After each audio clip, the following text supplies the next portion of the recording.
So here is the, I guess, almost finished Jupiter 8 made of two JP-08's, hence the name JP-08 times 2.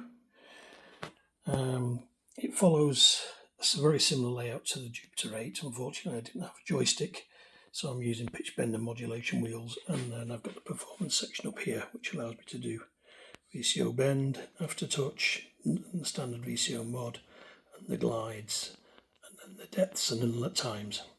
Got my own balance and volume, which is made of 4 VCAs, which are controlled by a pair of DAC outputs, and using that I can balance the outputs of the two JP-08's together in dual mode and split mode. Then there's the Arpeggiator, which follows the standard Jupiter 8 arpeggiator of 8 notes played in order, and I've added external sync and clocks, a MIDI clock as well, so you've got the options there. If you push that button, you get external, MIDI clock, or internal. So you've got 3 options there. Standard LFO, all these controls are the same. VCO modulator, VCO1, VCO2.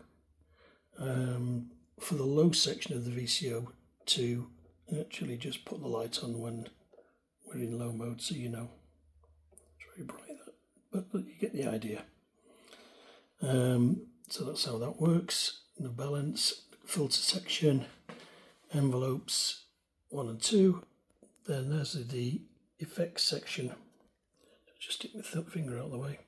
You've got the chorus, which is very noisy, and the delay effects, which are built into the JP-08. And you've got manual mode, which connects you to the front panel. Well, just basically recalls the front panel regardless of the patch. Then you've got the 11 to 88 patch numbers and the 11 to 88 performance numbers, and rather than the standard Jupiter 8 where you've only got 8 performances, I've actually given you 64 performances, so it's all as the same way of doing things as the patches do. And to switch between performance and patches, you just push and hold the encoder button here. So you push it down and hold, it switches to performance mode, and you've got 2 sounds. Push and hold again, you're back to patch mode. Now additionally on top of that, I've added 16 banks, so if you just push the encoder the first time, you've got a bank select there, and you can select up to 16 banks from 0 to 15. Might change that to 1 to 16 to make it a bit easier to follow.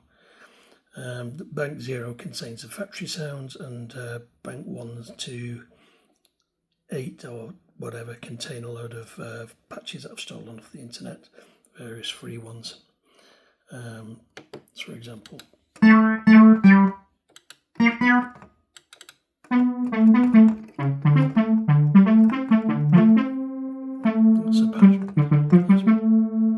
that's a patch from Don't Go by Yazoo. I'll switch it back to that. And you notice the patch stays. That allows you to save a patch from one bank to another. Until you recall a patch with a program change or the front panel, it will keep the old patch in the memory, so you don't lose the patch you're working on. So if you want to build up a bank of your own sounds, you can do. So if you push 1 again, back to the standard sounds. And you've got the usual things like the panel mode, upper and lower in dual and split modes, key mode, hold mode, which you can use to hold the arpeggiator, etc. Sine modes, and then the art mode as usual, ranges, and the modes up, down at random. And on the back you've got the standard stereo out there. That's the arpeggiator there. That's just a reset for the processor in case it doesn't respond. USB socket to reprogram the synth, and of course USB MIDI. And you've got 2 sockets here which are for sustain and another function which I haven't decided what to do with that yet, but you've got 2 sockets there, so you can manually foot switch the hold and then the power. And this is a modified CME UF60 case. If anybody's interested, it's a V2. UF60 V2 or Classic, I can't remember the one. I think the Classics are black and the V2s are silver, so this is probably a V2. and I've just gutted all the controls except for the MIDI controller inside. So the MIDI controller talks to my controller over USB MIDI as a USB host from the Teensy, and then the Teensy basically assigns the notes to wherever you've set them up in the dual split, etc. These sliders just arrived this morning, slider caps, which I'm quite pleased with. They're just about the right size. Unfortunately, they weren't 4mm. They were just slightly tight, well, very, very tight on the sliders, and I didn't want to damage them. But I managed to use one slider pot and heat up the controls and slide them over to make the hole slightly bigger, and that seems to have worked. So I'm happy with them. And I just had enough to cover the remaining sliders. I think I ordered 13, there's 28 on here or something. So that's that. And what I just need to do a few more things. I want to, the sustain pedal doesn't actually work, or this hold pedal doesn't actually work at the moment. It's not programmed in. I need that to do the same functions as the hold, because that's what it did on the Jupiter 8. And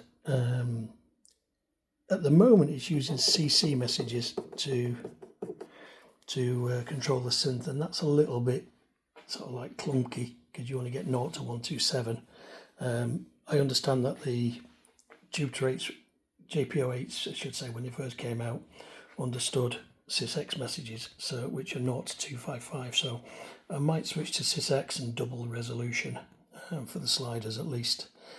And that will improve things slightly, make it not clunky when you're doing a frequency sweep. But it works the same way. If I push a patch button, it flashes, tell you you've entered the first digit. If you don't do anything, it times out, so you know you're doing that one. So if I do that and that, I've got 35.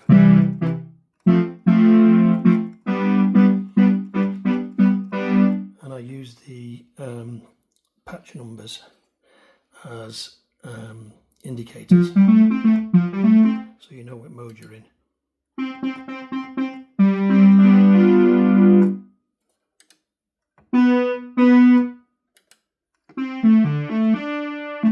Give you an idea, poly 1, poly 2, unison and solo. So if I went into dual mode, for example,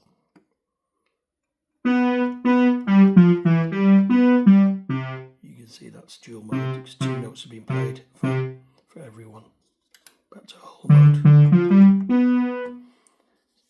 So that's about it. I hope you like it. It's got all the sounds. I just need to do a little bit more work on it, and I think I'm going to actually replace this front panel with a new version with some more information on it, like which envelope this is, which slope this is, polarity, etc. Just for a more visual indication. I know you've got the LEDs, but it's always nice to see what the LED actually means besides it saying so in the display. I mean, if I push that, it tells you negative, positive. So red for negative, green for positive. But if I had a little positive and negative there, you'd be able to tell at a glance what position the switch was in.